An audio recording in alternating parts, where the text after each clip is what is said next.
அனைவருக்கும் நமஸ்காரம். இன்னைக்கு டிசம்பர் 18, 2023.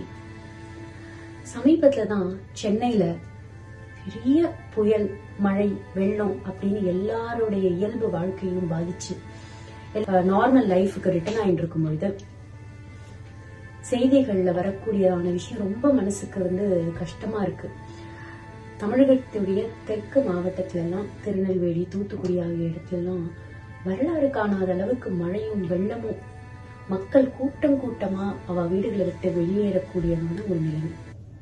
கோவில்கள்ல பகல் 10 ராப்பத்து உற்சவம் நடக்கக்கூடிய நேரத்துல கோவில்கள் எல்லாத்துலயும் ஜலம் பிரவாகமாக போயிருக்கு.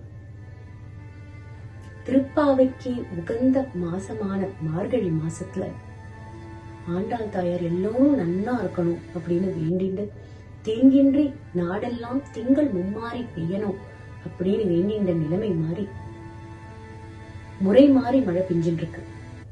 நாஸ்திகர்களை ஆதரிக்கிறதுனாலதான் நம்மளுக்கு இந்த நிலைமையா? இத பகவானுடைய கோபம் அப்படின்னு எடுத்துக்கலாமா? போரும், இனியும் மனிதர்களுக்கு கஷ்டம் கொடுக்காத பகவானே. செங்கன் திருமுகத்து செல்வ திருமாலால் எங்கும் திருவருள் பெற்று இன்புற்று இருக்கணும் அப்படின்னு ஆண்டாள் தாயாரோட நம்மளும் சேர்ந்து பிரார்த்திச்சுண்டு எல்லா கஷ்டமும் கூடிய சீக்கிரத்துல நிவர்த்தி ஆகணும் அப்படின்னு ஆண்டாளோட சேர்ந்து நம்மளும் வேண்டிக்கலாம்.